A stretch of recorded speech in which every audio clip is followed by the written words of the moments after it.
আসসালামুআলাইকুম সবাইকে। আমি ভাবনা হাজির হয়ে গেলাম নতুন আরেকটি ব্লগ নিয়ে। তো আজকের ব্লগে আমি আপনাদেরকে দেখাবো ব্লাউজ কাটিং। তো বেশি বকবক না করে চলুন আমরা চলে যাই মূল পর্বে। তো এখানে আমি গলা নিয়ে নিচ্ছি 3 ইঞ্চি পরিমাণে, সাথে ঘাড়ের জন্য নিয়ে নিচ্ছি আমি 4 ইঞ্চি। তো টোটাল এখানে হবে আপনার 3 আর 4 7। তো তারপর আমি লম্বা নিয়ে নিচ্ছি 7 ইঞ্চি। তো উপর থেকে কাটা যাবে, তো সেলানোর কাপড়টা এক্সট্রা রাখিনি। তো আমি দাগ টেনে নিচ্ছি, দেখতে পাচ্ছেন। ভিডিওটি শেষ পর্যন্ত দেখে যাবেন, আশা রাখছি কিছুটা হলেও অভিজ্ঞতা নিতে পারবেন। তো এখানে হাফ ইঞ্চি আমি নিয়ে নিলাম, তো 3.5 ইঞ্চি পরিমাণে আসলো। আর মোহরার জন্য আমি নিয়ে নিলাম 1.5 ইঞ্চি। আর বডি হচ্ছে এখানে 40, তো 40-এর 1 ভাগ হচ্ছে 10, আমি মার্ক করে নিলাম। তো আমরা হাতার জন্য কেটে নিচ্ছি। দেন আমরা লংটা নিয়ে নিচ্ছি, লং এখানে আছে 14। তো আমরা সেলানোর জন্য 1 ইঞ্চি এক্সট্রা নিচ্ছি। এবার আমরা স্কেল দিয়ে সোজাভাবে দাগ টেনে নেব। আপনারা চাইলে আমার ইউটিউব চ্যানেলটাতে চলে যেতে পারেন, তো ভালো লাগবে ইনশাল্লাহ, আশা রাখছি। এবার আমরা নিয়ে নিচ্ছি কোমরের মাপ। তো কোমর আছে এখানে 36 ইঞ্চি। তো 1 ইঞ্চি আমরা টিকেনের জন্য বেশি নিচ্ছি, আর বাকি 1 ইঞ্চি নিচ্ছি আমরা সেলাইয়ের জন্য। এখানে টিকেনের সাথে নিচের টিকেনের সাথে উপরের টিকেন জয়েন হবে, আর নিচের এক্সট্রা কাপড়ের সাথে উপরে এক্সট্রা কাপড়টা জয়েন হবে। তো এখানে আমার একটা মিস্টেক হয়েছে, এক্সট্রা কাপড়টার সাথে আমি জয়েন না দিয়ে আমি টিকেনের সাথে জয়েন দিয়ে দিয়েছি। এটা আমি কাট করার সময় খেয়াল করেছি। তো আপনারা এই মিস্টেকটা ভুলেও করবেন না, কারণ কাট করে ফেললে অবশ্যই ব্লাউজটাই অনেকটাই নষ্ট হয়ে যাবে। তো এই জিনিসটা আমি ক্ষমা চাচ্ছি আপনাদের কাছে, আমি কাট করার সময় খেয়াল করেছি। তো আমি এখানে টিকেনের জন্য নিয়ে নিয়েছি 6 ইঞ্চি। তো গলাও নিয়ে নিলাম আমি 1.5 ইঞ্চি পরিমাণে, এটা যেহেতু পিছনের অংশ। তো ভিডিওটি লক্ষ্য রাখবেন, ব্লাউজ কাট করার সময় খুবই সাবধানের সাথে ব্লাউজটা কাট করতে হয়। তো এই জায়গাটাতে আমি মিস্টেকটা বুঝতে পেরেছিলাম। তো আমি দাগটাকে সোজা করে আবারও দেখতে পাচ্ছেন, নিচের এক্সট্রা কাপড়টার সাথে উপরের এক্সট্রা কাপড়ের দাগটা টেনে মিলিয়ে নিলাম। এবার আমরা কাপড়টাকে ভালোভাবে কেটে নেব। তো আমি যদি এখানে কাট করে ফেলতাম তাহলে কিন্তু আমার বড় ধরনের একটা মিস্টেক হয়ে যেত। হচ্ছে পেছনের পার্ট। তো পেছনের পার্টটা কাট হয়ে গেলে আমরা সামনের পার্টটা কাট করব।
আমরা যে পিছনের পার্টটা কাট করেছি ওইটা আমরা সামনের কাট করার জন্য সামনের কাপড়ের অংশে উপরে বসিয়ে নিয়েছি। তারপর আমরা সমানভাবে দাগ টেনে নিচ্ছি পেছনের মাপ অনুযায়ী। অবশ্যই সাইড দিয়ে 1/2 ইঞ্চি কাপড়টা বেশি রেখে নেবেন, কারণ এটা যেহেতু সামনের পার্ট এবং বুতাম ঘর হবে, সেজন্য আমরা 1/2 ইঞ্চি কাপড় রেখে নিয়েছি এক্সট্রা। তারপর আমরা 1 ইঞ্চি পরিমাণে বাড়তি করে কাপড় নিয়ে নেব টিকেনের জন্য, এবং সাইড দিয়ে যেহেতু টিকেন হবে সামনের পার্টে, তো সাইড দিয়েও আমরা নিচে উপরে 1 ইঞ্চি করে নিয়ে নিচ্ছি। আর এখানটাতে আমরা এবার দাগ টেনে নেব স্কেল দিয়ে।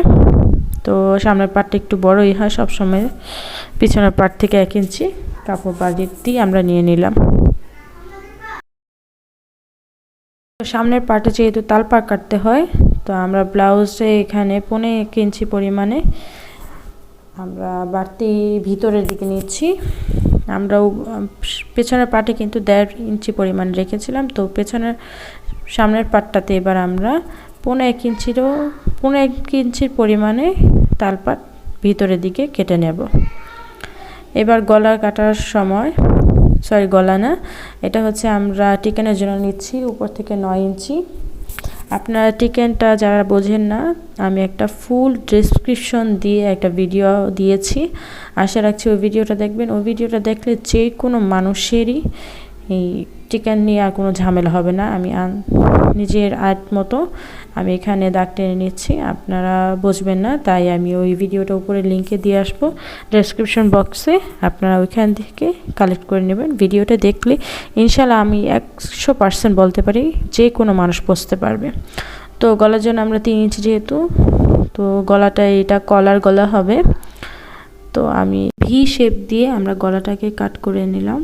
তো এটা লং দিয়েছে আমি 7 ইঞ্চি। এবার আমরা ব্লাউজটাকে কাট করে নেব, তাহলে আমাদের হয়ে যাবে সামনের পার্ট। আপনারা যারা নতুন আমার চ্যানেলে চলে এসেছেন, দয়া করে আপনারা আমার ইউটিউব চ্যানেলটাতে ঘুরে আসবেন।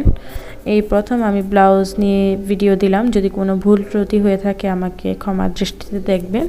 এবং আমার ইউটিউব চ্যানেলটাতে যদি ঘুরে এসে ভালো লাগে, একটুও ভালো লাগে, প্লিজ লাইক, কমেন্ট, শেয়ার এবং সাবস্ক্রাইব করবেন, পাশে থাকবেন, যেহেতু আমি নতুন। আপনাদের সাপোর্ট অনেক অনেক কাম্য আমার কাছে, আর একটা সাবস্ক্রাইবার আমার কাছে অনেক মিনিট, কারণ আমি নতুন, আমি বুঝি একটা সাবস্ক্রাইবার কত কষ্ট করে একটা ইউটিউবারকে কালেক্ট করতে হয়। আর নতুন নতুন ভিডিওর জন্য অবশ্যই নোটিফিকেশনে দিয়ে যাবেন, যাতে আমি কোনো ভিডিও আপলোড করলে আপনারা সাথে সাথে দেখতে পারেন এবং তার নোটিফিকেশন আপনার কাছে পৌঁছে যায়। এবার আমাদের কাট করা হয়ে গেছে, আমরা এই পাশ থেকে ওই পাশে আমরা এই চিহ্নগুলোকে বসিয়ে নেব এখন।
যদিও আজকে ভিডিওটা অনেক বড় হয়ে গেছে, তবুও আমি আপনাদেরকে কাছে একটাই রিকোয়েস্ট করব, যদি আমার ইউটিউব চ্যানেলটা ভালো লাগে অবশ্যই লাইক, কমেন্ট, শেয়ার এবং সাবস্ক্রাইব মাস্ট করে আমাকে সাপোর্ট করবেন।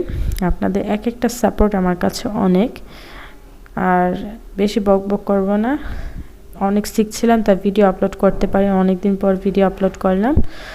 তো আজকে এই পর্যন্তই, সবাই ভালো থাকেন, সুস্থ থাকেন, আমার জন্য দোয়া করবেন, আপনাদের জন্য শুভকামনা। আসসালামু আলাইকুম।